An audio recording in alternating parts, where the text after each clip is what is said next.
नमस्कार दोस्तों, मैं रविकांत सिंह अपने YouTube चैनल रीजनिंग वर्ल्ड में आप सबका स्वागत करता हूं।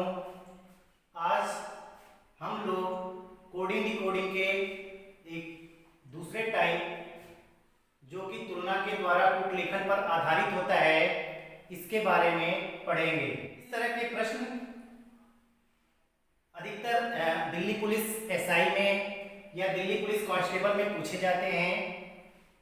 बहुत ही मजेदार ये क्वेश्चन होता है और एक निर्देश दिया होता है और उसी पर आधारित 5 प्रश्न पूछे जाते हैं। आप थोड़ा सा ध्यान दे देंगे तो आपके 5 के 5 प्रश्न सही हो जाएंगे। कभी भी इसमें एक भी प्रश्न आपका गलत नहीं होगा। बस आप इस वीडियो को पूरा ध्यान से देखिएगा थोड़ा, और बहुत ही मजेदार तरीके से देखिए कैसे मैं अभी इसका सही आंसर आपको निकालना सिखा देता हूँ। और आपको लगेगा कि ये तो बहुत ही आसान तरीका है, बहुत ही आसानी से इसका आंसर आ जा रहा है। तो चलिए इसको हल करते हैं। यहाँ देखिएगा एक निर्देश दिया गया है। निर्देश दिया गया है कि नीचे स्तंभ 1 में कुछ शब्द दिए हुए हैं एवं उन शब्दों के समतुल्य कुंजी स्तंभ 2 में दी गई है। कुंजी का क्रम शब्दों के स्थित वर्णों के क्रम के अनुसार हो यह आवश्यक नहीं है, परंतु शब्द में वही कुंजी उस वर्ण के अनुसार है। जैसे देखिए स्तंभ 1 में यहाँ पे आपको दिखाई दे रहा है कुछ शब्द दिए गए हैं, फ्लोर, टैप, रोज, लोटस, सेल, ठीक है। और आगे स्तंभ 2 में उसी का कोड दिया गया है कुछ। अब जैसे पहला XNCAP, KSD, CMRN, SMCPX, KPTM, इसी पे आधारित आपसे 5 प्रश्न पूछा गया है। पहला प्रश्न है कौन सा अक्षर O का सूचक है। तो चलिए, अगर आपसे कह रहे हैं कि कौन सा अक्षर O का सूचक है, यानी O का कोड कौन सा है। अब देखिए, अगर आपको O का कोड निकालना है तो सबसे पहले देखिए कि O किस शब्द में आया हुआ है। तो अगर आप ध्यान से देखिए तो O देखिए यहाँ पे पहले वाले में भी दिखाई दे रहा है, फ्लोर में, तीसरे वाले में यानी रोज में भी दिखाई दे रहा है, और चौथे यानी लोटस में भी दिखाई दे रहा है। तो देखिए 5 शब्द दिए गए हैं, 5 में से 3 शब्दों में ओ ओ ओ 3 बार ओ आ चुका है, ठीक है। तो देखिए अगर 3 बार ओ आ चुका है तो इसका जो कोड होगा वो भी इन तीनों में मौजूद होना चाहिए। अब आपको ये देखना है कि ओ, जैसे पहले, तीसरे और चौथे में ओ आया है, तो पहले, तीसरे और चौथे इन तीनों में कौन सा ऐसा अक्षर है जो तीनों में आया है। तो देखिए तीनों में अगर आप ध्यान से देखेंगे तो सी सी सी, अगर आप पहले, तीसरे और चौथे तीनों में देखेंगे तो सी देखिए तीनों में कॉमन है, यहाँ तीनों में ओ कॉमन है और यहाँ तीनों में सी कॉमन है। यानी कि इस ओ का कोड क्या हो गया, सी हो जाएगा, ठीक है। इस ओ का कोड सी हो जाएगा क्योंकि पहले, तीसरे, चौथे तीनों में ओ कॉमन है, और इसका जो स्तंभ 2 में जो कोड दिया गया है उसमें पहले, तीसरे और चौथे में सी कॉमन है। तो सी कॉमन है तो यही सी जो है इस ओ का कोड हो जाएगा। तो आपसे पूछ रहा है कौन सा अक्षर ओ का सूचक है, तो आपका आंसर क्या हो जाएगा, आपका आंसर हो जाएगा सी, ठीक है। इसी तरह से अगला प्रश्न पूछ रहा है कौन सा अक्षर ई का सूचक है। ई का कोड क्या होगा ये पूछ रहा है। अब देखिए ई यहाँ पे एक ही बार आया है, ई एक बार आया है, तो ई का कोड अब इसी 3 में से कोई एक होना चाहिए। लेकिन ई का कोड तब तक नहीं पता चलेगा जब तक कि आपको आर और एस का कोड नहीं पता चल जाता। तो देखिए एस का कोड निकाल लीजिए। अब देखिए एस तीसरे में दिखाई दे रहा है, चौथे में दिखाई दे रहा है और 5वें में दिखाई दे रहा है, ठीक है। एस तीसरे, चौथे, 5वें तीनों लाइनों में एस आया हुआ है। तो देखिए तीसरे, चौथे, पांचवें में कौन सा अक्षर तीनों में आया हुआ है? तो अगर आप देखें तो एम तीसरे में भी है, एम चौथे में भी है, एम पांचवें में भी है। यहाँ पे देखिए तीनों में एस कॉमन है और यहाँ तीनों में एम कॉमन है। यानी ये जो यस है, इस एस का कोड क्या हो जाएगा? एम हो जाएगा। लेकिन आपको इससे नहीं मतलब है, आपको पूछ रहा है कि ई का कोड क्या होगा। तो देखिए ई का कोड तब तक आप नहीं निकाल पाएंगे जब तक कि आपको आर और एस का नहीं होता। ओ का तो पता चल गया कि ओ का कोड सी है, एस का पता चल गया कि एस का कोड एम है। अब बचा यहाँ पे आर और ई। तो ई का तो पूछ ही रहा है तो उसको छोड़ दीजिए। आर का कोड क्या होगा अब आपको ये देखना है। तो देखिए आर तीसरे में है और आर पहले में है। पहले और तीसरे में आर कॉमन है। तो पहले और तीसरे में देखिए अब कौन सा अक्षर कॉमन है?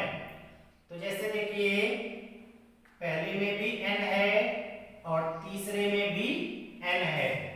ठीक है, पहले में भी एन है, तीसरे में भी एन है। यानी कि जो आर है, पहले में भी आर, तीसरे में भी आर, तो यहाँ पे पहले में भी एन और तीसरे में भी एन। तो यानी ये जो आर का कोड हो गया वो क्या हो गया? एन हो गया। आर का कोड एन हो गया। अब देखिए जब आपको ये तीनों का कोड पता चल गया, आर का, ओ का और एस का, तो अब बचा यहाँ पे क्या? यहाँ पे बच गया ई और यहाँ पे क्या बच गया? आर। तो यानी ई का कोड क्या हो जाएगा? आर हो जाएगा। और यही आपसे पूछ रहा है कि कौन सा अक्षर ई का सूचक है। तो ई का सूचक कौन सा अक्षर हो जाएगा? तो आपका आंसर क्या हो जाएगा? आर। स्मॉल है तो स्मॉल लिखिएगा, स्मॉल आर। ठीक है, तो आपका आंसर हो गया कि ई का कोड आर हो जाएगा। अब तीसरा प्रश्न पूछ रहा है कौन सा अक्षर पी का सूचक है? पी का सूचक, तो पहले आप देखेंगे कि पी कहाँ आया हुआ है। तो पी अगर आप देखिए तो पी यहाँ दूसरे वाले में दिखाई दे रहा है। अब देखिए ये सारे कैपिटल लेटर हैं और ये सारे स्मॉल लेटर हैं। तो आपसे कैपिटल लेटर वाला जो पी है उसके बारे में पूछ रहा है। तो पी अगर आप देखेंगे तो पी यहाँ दूसरे वाले शब्द में आया हुआ है। अब पी के साथ देखिए पी का अगर आपको पता करना है कोड, तो पी का कोड तभी पता चलेगा जब आपको टी का और ए का कोड पता हो। तो चलिए पहले ए का कोड पता करते हैं। ए देखिए दूसरे वाले शब्द में ए दिखाई दे रहा है और ए देखिए पांचवें वाले शब्द में ए दिखाई दे रहा है। ए के अलावा बाकी कोई भी अक्षर कॉमन नहीं है, दोनों में केवल और केवल ए कॉमन है। जब पहले और पांचवें में ए कॉमन है तो दूसरे और पांचवें में ए कॉमन है, तो दूसरे और पांचवें में और देखिए कौन सा अक्षर कॉमन है। तो दूसरे और पांचवें में देख रहे हैं आप के इसमें भी है और के इसमें भी है, यानी के इन दोनों में कॉमन है। तो ए का कोड क्या हो जा रहा है? के हो गया। तो अभी फिलहाल ए का पूछा नहीं तो आपको उससे नहीं मतलब है, ए का कोड के हो जा रहा है। अब देखिए आपसे पूछ रहा है टी का, तो ए का निकल गया कि के नहीं होगा इसका कोड। अब टी का देखिए दूसरे में टी दिखाई दे रहा है दूसरे शब्द में और चौथे शब्द में टी दिखाई दे रहा है।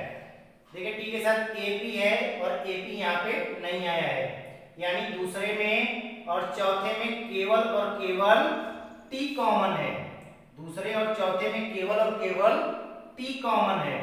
तो दूसरे और चौथे में देखिए कौन सा कॉमन है? तो देखिए के तो हट गया, के होगा नहीं। अब बचा एस और डी।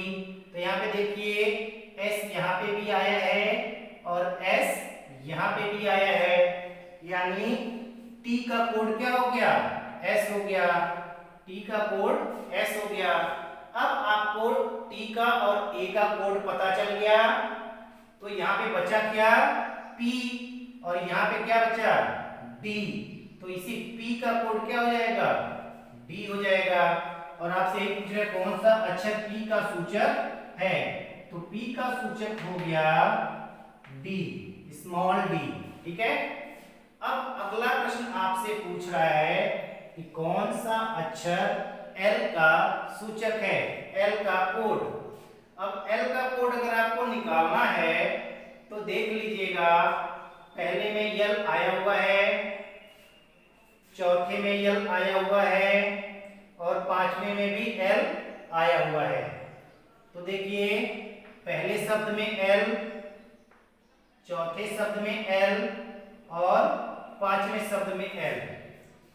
पहले चौथे पांचवें में L कॉमन है, पहले चौथे पांचवें में देखिए क्या कॉमन है, तो पहले चौथे, पहले में भी देखिए P आया है, चौथे में भी देखिए P आया है और पांचवें में देखिए P आया है।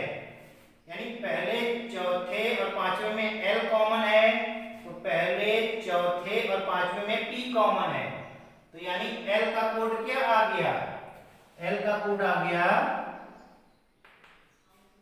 P, small p। ठीक है। अंतिम क्या है, कौन सा अक्षर F का सूचक है, F देखिए कहां पे आया है, फ्लोर में। अब देखिएगा L का कोड पता चल गया, ठीक है, O का कोड पता चल गया, R का कोड पता चल गया। अब यहां बचा दो अक्षर F और U। और देखिए F और कहीं पे आया नहीं है, तो अगर F और कहीं पे नहीं आया है तो आप इस तरह से इसका निकाल नहीं पाएंगे, इसका आपको आंसर ज्ञात नहीं हो पाएगा। तो अगर आंसर निकालना है तो आपको ये देखना पड़ेगा कि U का कोड क्या होगा, क्योंकि देखिए इन तीनों का तो पता चल गया, U का निकाल लीजिए क्योंकि U यहाँ पे भी आया है और U यहाँ पे भी आया है। अब देखिए पहले और चौथे में U कॉमन है और पहले और चौथे में देखिए क्या कॉमन है, तो देखिए ये जो है इनका तो पता चल गया। तो अब यहाँ पे देखिए पहले में x है और चौथे में भी x है। ठीक है, पहले और चौथे में जो बच गए हैं उनमें x कॉमन है, तो इसका मतलब है इस u का कोड क्या हो गया, इस u का कोड हो गया x। जब इस u का कोड x हो गया, अब यहाँ पे क्या बच गया, f, और यहाँ पे क्या बच गया, a। तो यही f का कोड क्या हो जाएगा, तो आपका आंसर हो जाएगा कि f का कोड a होगा। तो इस तरह से अभी मैंने टाइप 4 और टाइप 5, 4 और 5 था, उसमें देखिए मैंने इसी तरह से आपको बताया था कि आप कैसे निकालेंगे कि किस अक्षर, वहां पे शब्द था कि किस शब्द का कोड क्या होगा, वहां पे शब्द था, यहाँ पे अक्षर है। तो जिस अक्षर का कोड पूछ रहा है बस देखिए वो किस किस लाइन के शब्दों में आए हुए हैं, जिस लाइन के शब्द में आए तो उनमें देखिए कि वही एक अक्षर ऐसा होगा जो सब में कॉमन होगा। तो अब उसके लिए जो आगे कोड आए हुए हैं, अब ये देखिए कि उन कोड में से कौन सा ऐसा अक्षर है जो तीनों में कॉमन है। तो जो तीनों में कॉमन होगा वही कॉमन कोड वाला ही इस कॉमन अक्षर वाले का आंसर हो जाएगा। ठीक है, तो ये बहुत आसान माना जाता है, बस थोड़ा सा अगर आपने इस पे कभी ध्यान दिया होगा, या अगर आप अभी अभी जो मैंने ये प्रश्न हल कराया है अगर इसको आप सही से ध्यान दे देंगे तो कभी भी भविष्य में इस तरह का प्रश्न जब भी आपके सामने आएगा वो आपका गलत नहीं होगा। तो उम्मीद है कि आपको ये वीडियो पसंद आई होगी। तो प्लीज आपसे यही रिक्वेस्ट है कि मेरे इस चैनल को सब्सक्राइब कीजिए, मेरे वीडियो को लाइक कीजिए और इस वीडियो को जो भी आपके प्रतियोगी छात्र हैं, प्रतियोगी मित्र हैं, उन तक अधिक से अधिक मात्रा में पहुंचाइए। अभी निकट भविष्य में आगे यूपीएसआई का भी परीक्षा होने वाला है और दिल्ली पुलिस एसआई का भी परीक्षा होने वाला है। तो जो भी आपके मित्र हों उन तक ये वीडियो ज़्यादा से ज़्यादा शेयर कीजिए।